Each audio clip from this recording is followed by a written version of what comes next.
జగన్మోహన్ రెడ్డి తనకున్నటువంటి కుల జాడ్యాన్ని మత జాడ్యాన్ని ఇతరులకు అంటించేటువంటి ప్రయత్నం చేస్తాడు. వాళ్ళని ఎవడు బాగుపరచలేడు. వాళ్ళు అలాగే ఉంటారు. వాళ్ళు అలాగే ఉంటేనే ఇంకా దారుణమైనటువంటి పరిస్థితులు వాళ్ళు రాబోయే రోజుల్లో ఎదుర్కొంటారు.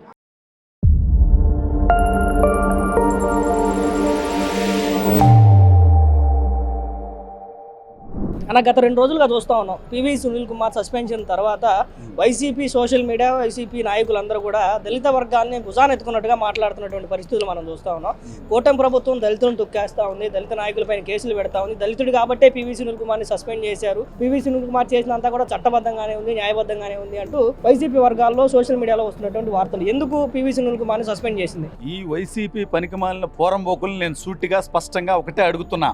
దళితుల గురించి మాట్లాడే కనీస అర్హత ఈ వైసీపీ వాళ్ళకి కానీ పివి సునీల్కి కానీ ఉందా అని చెప్పి నేను అడుగుతున్నా. ఎందుకంటే ఒక దళితుడిని మొట్టమొదటి చీఫ్ సెక్రటరీ చేసినటువంటి చరిత్ర చంద్రబాబు నాయుడు గారికి దక్కింది. ఆ రోజు ఒక దళితుడిని ఏకంగా దేశ అత్యున్నత చట్టసభ అయినటువంటి లోక్సభకి జిఎంసి బాలయ్య గారిని స్పీకర్ని చేసినటువంటి చరిత్ర చంద్రబాబు నాయుడు గారిది. అదేవిధంగా రాష్ట్ర శాసనసభకి ఒక దళిత మహిళని ప్రతిభా భారతి గారిని స్పీకర్ చేసినటువంటి చరిత్ర చంద్రబాబు నాయుడు గారిది. ఆ రకంగా దళితుల్ని ఉన్నతమైనటువంటి స్థానాల్లో కూర్చోబెట్టినటువంటి చరిత్ర చంద్రబాబు నాయుడు గారిది. ఈ జగన్మోహన్ రెడ్డి అనేటువంటి దౌర్భాగ్యుడు ఓటు బ్యాంక్ రాజకీయాలు చేసి దళితుల్ని బలి చేసే విధంగా తన సామాజిక వర్గం వాళ్ళని మాత్రం దాచుకోండి అని చెప్పి వాళ్ళని ఎంకరేజ్ చేసి దళితుల్ని అణగారిన వర్గాలని ముందు పెట్టి వాళ్ళతో తప్పుడు పనులు చేయించి ఆ తప్పులకి వాళ్ళ మీద కఠినమైనటువంటి శిక్షలు కూటమి ప్రభుత్వం చట్టపరంగా తీసుకుంటుంటే ఇవాళ దళితులకు అన్యాయం జరిగింది అంటాడు. నేను ఒకటే అడుగుతున్నా, ఈ పివి సునీల్ అనేటువంటి వ్యక్తి ఐపీఎస్గా సిఐడి చీఫ్గా ఉన్నప్పుడు సాక్షాత్తు స్వతంత్ర భారతదేశ చరిత్రలో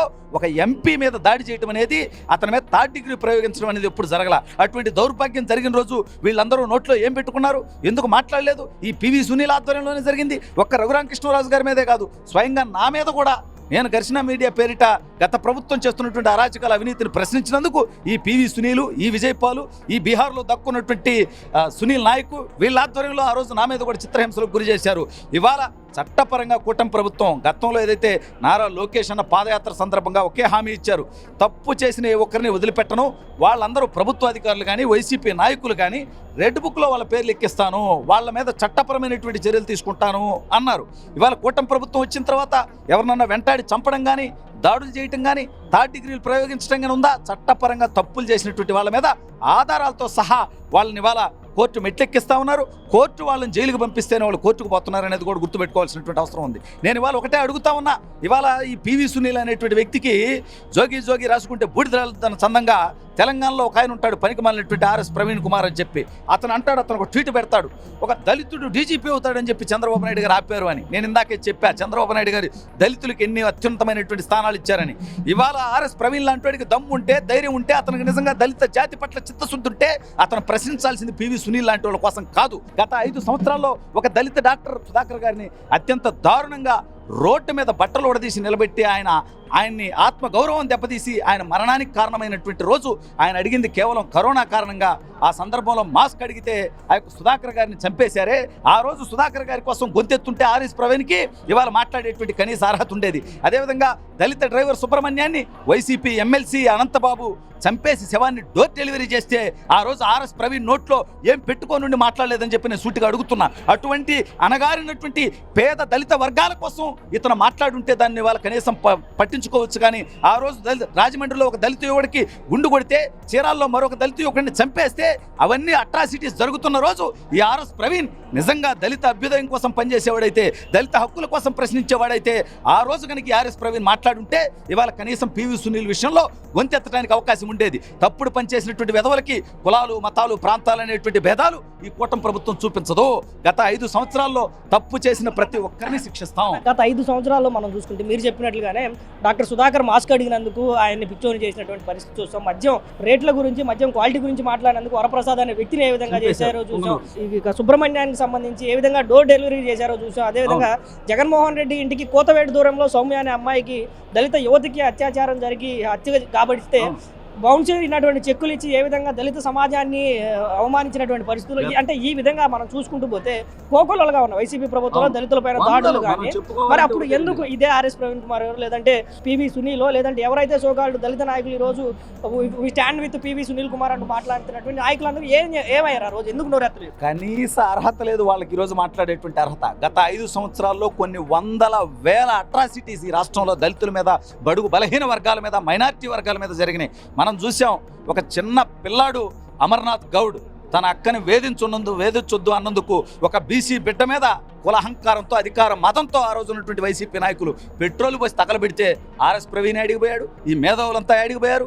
ఈ వైసీపీ వాళ్ళు ఆ రోజు చెవుల్లో శేషం పెట్టుకున్నారా? ఆ వ్యక్తులను కనీసం అరెస్ట్ చేశారా? వాళ్ళ మీద చర్యలు తీసుకున్నారా? ఒక మైనారిటీ బాలిక మిస్బా 10వ తరగతిలో తన కూతురు వైసీపీ నాయకుడు కూతురు కంటే మొదటి ర్యాంకులో వస్తుందని చెప్పి ఆ బిడ్డ ఆత్మహత్యకు కారణమయ్యారే. ఆ రోజు ఎవడు మాట్లాడాడు? ఎందుకు ప్రశ్నించలేదు? ఆ రోజు నంద్యాలలో అబ్దుల్ సలాం కుటుంబం, మైనారిటీ కుటుంబం చిన్న బిడ్డలతో సహా ఆత్మహత్య చేసుకునేటువంటి పరిస్థితి వైఎస్ఆర్ కాంగ్రెస్ పార్టీ యొక్క గూండాల వల్ల వచ్చింది. దాని గురించి కనీసం మాట్లాడినటువంటి వీళ్ళు ఇవాళ మాట్లాడేటువంటి కనీస అర్హత లేదు. తెలుగుదేశం ప్రభుత్వం, తెలుగుదేశం పార్టీయే బడుగు బలహీన వర్గాల పార్టీ. ఎన్టీ రామారావు గారు పార్టీ స్థాపించిన రోజు నుంచి చంద్రబాబు నాయుడు గారి దాకా, లోకేష్ అన్న దాకా ప్రతి ఒక్కరిని కూడా అన్ని సామాజిక వర్గాల్ని కలుపుకుపోయి ఎవరెవరైతే వెనకబడినటువంటి వర్గాలు ఉన్నాయో వాళ్ళకి అధికారంలో అవకాశం ఇచ్చేటువంటి ప్రయత్నం ఇవాళ కూటమి ప్రభుత్వం చేస్తూ ఉంది. ఇవాళ విమర్శలు చేసే వాళ్ళందరూ కూడా కడుపు నిండినటువంటి వాళ్ళు వాళ్ళు వైఎస్ఆర్ కాంగ్రెస్ పార్టీ ఇచ్చే పేటీఎం డబ్బులు, పేమెంట్ల కోసం ఇవాళ మురుగుతున్నారు తప్ప అటువంటి వాటిని పట్టించుకునేటువంటి స్థితిలో ఈ రాష్ట్ర ప్రజలు లేరనేది వాళ్ళు ఇప్పటికన్నా గమనించాలి, బుద్ధి తెచ్చుకోవాలి. గత 5 సంవత్సరాలు ఈ రకంగానే విమర్శలు చేశారు. కమ్మ సామాజిక వర్గం వాళ్ళకి 35 మందికి డిఎస్పీలు ఇచ్చారని, అనేక రకాలైనటువంటి అసత్య ఆరోపణలు, పింకు డైమండ్ అని, ఇటువంటి అన్నీ చేసి అధికారంలోకి వచ్చారు. అవన్నీ ప్రజలు తెలుసుకున్న తర్వాతే ఆంధ్ర రాష్ట్ర చరిత్రలో ఎప్పుడూ చూడనటువంటి విధంగా 11 సీట్లతో ప్రతిపక్ష హోదా లేకుండా వైఎస్ఆర్ కాంగ్రెస్ పార్టీని ఓడించి 164 స్థానాలతో కూటమికి అధికారం ఇచ్చారంటే వీళ్ళ డ్రామాలు ప్రజలకు అర్థమైపోయినాయి. ఇంకా ఇవే డ్రామాలు ఇలాగే కొనసాగిస్తే వచ్చే ఎన్నికల నాటికి ఆ 11లో నుంచి ఒకటి పక్కకు పోద్ది, ఒక సీటు మిగిలేటువంటి అవకాశం ఉంది. అది కూడా పులివెందులని నేను అనుకోవట్లా. ఇంకేడన్నా గెలవచ్చాము కానీ పులివెందుల్లో కూడా జగన్మోహన్ రెడ్డి ఓడిపోయేటువంటి పరిస్థితి ఉంటుంది. తన పద్ధతి మార్చుకోవాలి, విధానం మార్చుకోవాలి. ప్రభుత్వం ఎక్కడన్నా పొరపాట్లు చేస్తే వాటి మీద విధానపరమైనటువంటి సూచనలు, సలహాలు ఇస్తే తీసుకుంటాం తప్ప ఈ రకంగా కుల రాజకీయాలు, మత రాజకీయాలు, ప్రాంతాల మధ్య చిచ్చు పెట్టేటువంటి ప్రయత్నాలు ప్రజలు ఇక నమ్మటానికి సిద్ధంగా లేరు.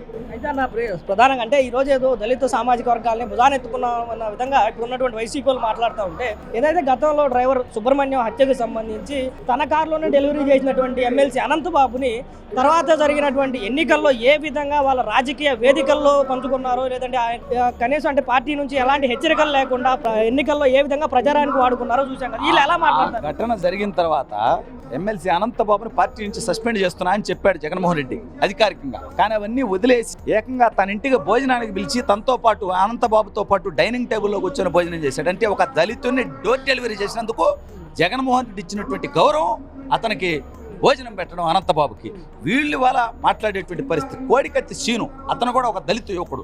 అతని మీద ఒక అక్రమ కేసు పెట్టి సింపతి కోసం ఇతనే కోడికత్తితో చిన్న గాయం చేసుకొని దానికేదో ప్రాణాలు పోతున్నట్టుగా బిల్డప్ ఇచ్చి దాని ద్వారా ఎన్నికల్లో లబ్ధి పొంది వాళ్ళ బాబాయిని వాళ్లే నరికేసుకొని మా కోడిని అదేదో మొన్న ఎవరు అంటూ ఉంటే చూశాను నేను కామెడీగా. మేమేం చేసామై మా కోడిని మేము కోసుకుంటే తప్ప, ఆ రకంగానే మా బాబాయిని మేము వేసేసుకుంటే మీరేంద్ర మాట్లాడేదని ఏదో మేములో చూసా. అది సరదాగానే ఉండొచ్చు కానీ వాళ్ళ ప్రవర్తన అదే విధంగా ఉంది. మరి మా బాబాయిని మేము వేసేసుకుంటే మాకే పెద్దగా బాధ లేదు, మీరేంది దాని గురించి ప్రశ్నిస్తారని. మేమనేది ఏంటంటే, ఒక ముఖ్యమంత్రికి అతను ఒక సోదరుడు, ఒక ఎంపీగా చేశాడు, ఒక మంత్రిగా చేశాడు, ఒక ఎమ్మెల్యేగా చేశాడు. అటువంటి వ్యక్తి ప్రాణాలకే రక్షణ లేనటువంటి పరిస్థితి ఉంటే జగన్మోహన్ రెడ్డి అధికారంలో ఉన్నప్పుడు, జగన్మోహన్ రెడ్డి మనుషుల చేతుల్లో ఇక సామాన్య ప్రజల పరిస్థితి ఎట్టా ఉంటుందనేది ప్రజలు గమనించారు. అది తెలుసుకొనే జగన్మోహన్ రెడ్డికి చరిత్ర చూడని విధంగా ఘోరమైన తీర్పిచ్చారు. ఇవాళ చూసాం ఈ యొక్క గ్రాడ్యుయేట్ ఎమ్మెల్సీ ఎన్నికల్లో 2 స్థానాల్లో కూడా దాదాపు 65% పైగా ఓట్లు కూటమి అభ్యర్థులకు వచ్చినాయి. అంటే జగన్మోహన్ రెడ్డికి మొన్న ఎన్నికల్లో 39 వచ్చినాయి. ఇప్పుడు జగన్మోహన్ రెడ్డి మద్దతు ఇచ్చిన వాళ్ళు అందరూ కలిపి కూడా 30% ఓట్లు రాలే గ్రాడ్యుయేట్ ఎన్నికల్లో. అంటే జగన్మోహన్ రెడ్డి పరిస్థితి రోజు రోజుకి దిగజారిపోతా ఉంది. అతని ప్రవర్తన మార్చుకుంటే ఇప్పుడు కాదు 10 ఏళ్లకో 15 ఏళ్లకో 20 ఏళ్లకో రాజకీయాల్లో మళ్ళీ అతను పుంజుకునేటువంటి అవకాశం ఉంటుందేమో కానీ అతను ఇదే విధంగా కొనసాగితే వచ్చే ఎన్నికల నాటికి అతని పార్టీ భూస్థాపితం అవుతుంది. ఏదైతే ఆర్ఎస్ ప్రవీణ్ కుమార్ వేసినటువంటి ట్వీట్ పైన కాస్త మనం మాట్లాడుకుంటే, ఇప్పుడు ఉన్నటువంటి పివి సునీల్ కుమార్ రాబోయే డీజీపీ ర్యాంక్లో 2nd ప్లేస్లో ఉన్నాడు. ఆయన్ని డీజీపీ అవ్వకుండా ఆపే ప్రయత్నం కూటమి చేస్తుందని అని చెప్పి వీళ్ళు మాట్లాడుతూ ఉన్నారు. కానీ పివి సునీల్ కుమార్ 9వ స్థానంలో ఉన్నాడన్న సంగతి అందరికీ తెలిసింది. కానీ 14వ స్థానంలో ఉన్నటువంటి కసిరెడ్డి రాజేంద్రనాథ్ రెడ్డిని తీసుకొచ్చి డీజీపీ చేసినటువంటి సమయంలో ఏమైపోయింది?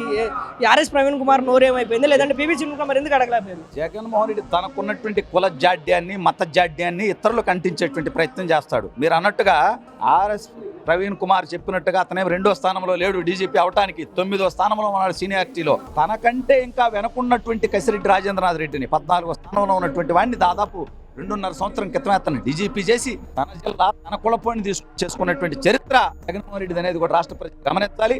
వాళ్ళని కూడా బాగుపరచలేడు. వాళ్ళు అలాగే ఉంటారు. వాళ్ళు అలాగే ఉంటేనే ఇంకా దారుణమైనటువంటి పరిస్థితులు వాళ్ళు రాబోయే రోజుల్లో ఎదుర్కొంటారు.